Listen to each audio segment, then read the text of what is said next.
ውድና የተከበራችሁ አድማጮቻችን ከዚህ በፊት እንደሚታወቀው የኢትዮጵያ ሃይማኖት ተቋማት ጉባኤ ሙስሊሞች እኛ ላይ በጮሁ ጊዜ ማለትም በሐሰት ክስ በከሰሱን ጊዜ ሳጣራ መግለጫ አውጥቶብን ነበር።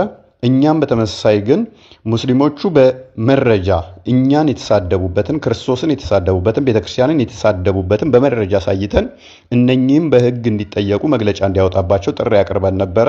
ደስ በሚል ሁኔታ ያ ጥሪያችንን ሰምተው አሁን መግለጫ አውጥተዋል። መግለጫው ምንድነው? እሱ እያንዳንዱ ቤተ እምነት ሌላውን የተሳደበበትን የሚያጣራ ኮሚቴና ይህንን ለህግ የሚያቀርብ አባላቶች መርጠው ወደ ስራ እንደገቡ በመግለጫቸው አሳውቀዋል ማለት ነው። ስለዚህ እነሱ እየተሳደቡ እነሱ የኛን ሃይማኖት እያንቋሸሹ እናንተ የኛን አትንኩ የሚሉበት ጊዜ ያበቃል። ለአንዴና ለመጨረሻ ጊዜ ያከትማል ማለት ነው።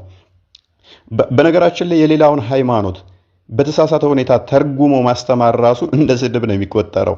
ስለዚህ እያንዳንዱ መረጃዎች እጃችን ላይ አሉ። ስንጮህለት የነበረውም ይሄንን ነው። ስለዚህ አባቶች በዚህ ላይ በደንብ ልሰሩበትና ሙስሊሞች ምን አይነት ጸያፍ ነገሮች እንደሚናገሩ ከመጽሐፋቸው ጀምሮ ከቁርአናቸው ከሐዲሳቸው ጀምሮ ከዛ በተጨማሪ ደግሞ እጅግ ብዙ ኡስታዞች በክርስቶስ ላይ ጸያፍ ንግግሮች የተናገሩት አለ፣ ይጻፉት አለ፣ እንዲሁም ደግሞ ያስተማሩት አለ። ስለዚህ በዚህ ላይ በደንብ እንደምትሄዱበት ተስፋ እናደርጋለን። ከቤተ ክርስቲያናችን ሰፊ ስራ ይጠብቃል ማለት ነው። የሃይማኖት ተቋም ጉባኤ ያወጣውን ግን በበጎ ሁኔታ እንቀበለው። ዓለም እንዴት አትባልም የሚል ማን ነው? እሱ ማን ነው? ይምጣ እስቲ። የትኛውስ ነው? እንዴት ያለ ይሄማ በጣም ክህደት ነው ማለት ነው።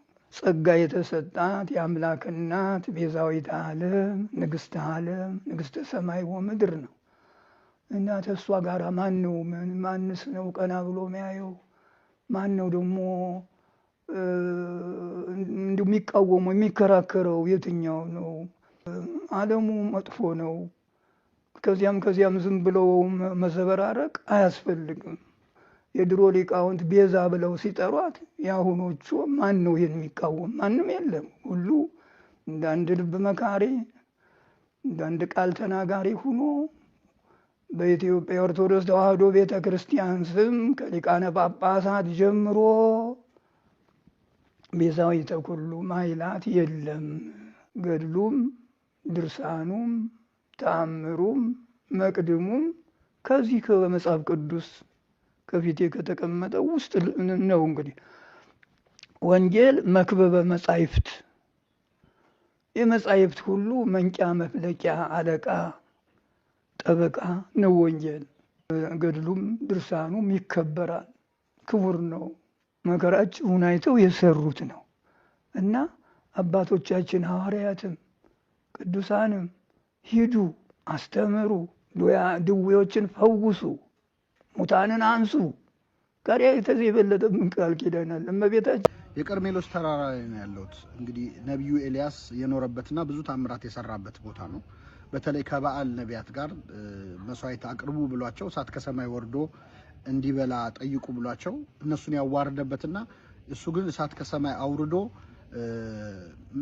መሰዊያው ሳይቀር የተቃጠለበት ቦታ ነው ይሄ ቦታ። ስለ ኤልያስ ሳስብ አንድ በጣም ይገርመኝ ነገር አለ። ኤልያስ ወደ ሰማይ ከማድረጉ በፊት አልለይህም ብሎት ሲከተለው የነበረው ኤልሳዕን ይዞ ወደ ዮርዳኖስ ወንዝ ደረሰ። ዮርዳኖስ ወንዝ ሲደርስ ባህሩን በመጎናጸፊያው ከፈለውና ሁለቱም ተሻገሩ። ከተሻገሩ በኋላ ባህሩ ወደ ቦታው ተመለሰ። ከዚህ በኋላ ለነብዩ ኤልሳዕ ወይም ለደቀ መዝሙሩ ኤልያስ ምን አለው? ካንተ ከመለየቴ በፊት እንዲሆን ለምትፈልገው ነገር ካለ ጠይቀኝ አለው። በአንተ ላይ ያደረው የእግዚአብሔር መንፈስ በእኔ ላይ እጥፍ ድርብ ሆኖ ይደርብኛል። በጣም አስቸጋሪ ነገር ነው የለመንከው፣ ግን ባየህ ጊዜ እኔ ሳርግ ሲሆን ባየህ ጊዜ ይሆንልሃል አለው። በነገራችን ላይ አሁን በዚህ ዘመን ቢሆን ያንተ መንፈስ እጥፍ ይሁን ብሎ ለመምህሩ ሲጠይቅ መምህሩ ይናደዳል። ምን ከኔ መብለጥ ነው የምትፈልገው ሊል ይችላል። ኤልያስ ግን ይሆንልሃል አለው። እንዳለውም ኤልያስ ሲያርግ ኤልሳዕ እየሮጠ ተከተለው፣ ከመጎናጸፊያው ወረወረለት።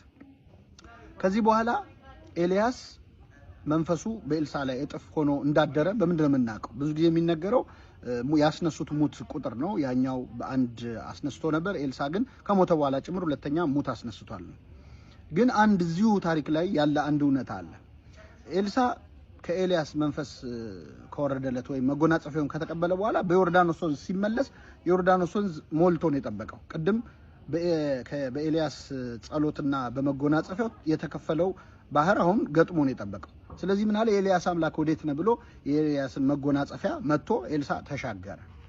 ይህ ብቻ የኤልያስ መንፈስ በኤልሳ ላይ ጥፍ መሆኑን ያሳያል። እንዴት ካላችሁ ኤልያስ ወደ ሰማይ ከማድረጉ በፊት ለመጨረሻ ጊዜ ያደረገው ታምር የዮርዳኖስን ባህር መክፈል ነበር፣ ወንዝ መክፈል ነበር። ኤልሳ ደግሞ ኤልያስ ካረገ በኋላ ለመጀመሪያ ጊዜ ያደረገው ታምር ባህሩን መክፈል ነው። የኤልያስ የመጨረሻ ታምር የኤልሳ የመጀመሪያ ታምር ሆነ ማለት ነው። ይህ ማለት ነው የኤልያስ መጨረሻ የኤልሳ መጀመሪያ ሆነ ማለት ነው። እጥፍ ድርብ ማለት ይሄ ነው። ይህ በተለይ ለጀነሬሽናል እንትን በጣም ኢንስፓየር የሚያደርግ ነው። ከኛ የበለጡ ከኛ የተሻሉ ሰዎች አሉ። በጣም የምንመኘው ቦታ ላይ ያሉ ሰዎች አሉ እና ተስፋ እንቆርጣለን። አንዳንዴ እነሱ የደረሱበት ላይ አንደርስም እንላለን፣ እነሱ የሚያውቁትና አናቅም እንላለን። ሜንተርሺፕ ካመንንና ሰዎችን በትክክል ካከበርናቸው የነሱ መጨረሻ የኛ መጀመሪያ ይሆናል። ስለዚህ በተለይ የሆነ ሰው በልጦ ስታይ፣ በጣም ተሳክቶለት ስታይ፣ ትልቅ ደረጃ ላይ ደርሶ ከፍ ብሎ ሲያርግ ስታየው ተስፋ እንዳትቆርጥ። እሱ አሁን ያለበት ስታተስ ላንተ መነሻ ሊሆን ይችላል። አሁን ያለህበት እሱ የደረሰበት ጉዳይ ማለት ላንተ መነሻ ነው። አሁን እሱ ያለውን ዕውቀት በደንብ ከሰማኸው እሱ የመጨረሻ የደረሰበት ዕውቀት ላንተ የመጀመሪያ ዕውቀት ነው። ስለዚህ ብዙ ርቀት ልትሄድ ትችላለህ ማለት ነው። ከዚህ በላይ የሚያጽናና የሚያበረታ ነገር ያለ አይመስለኝም።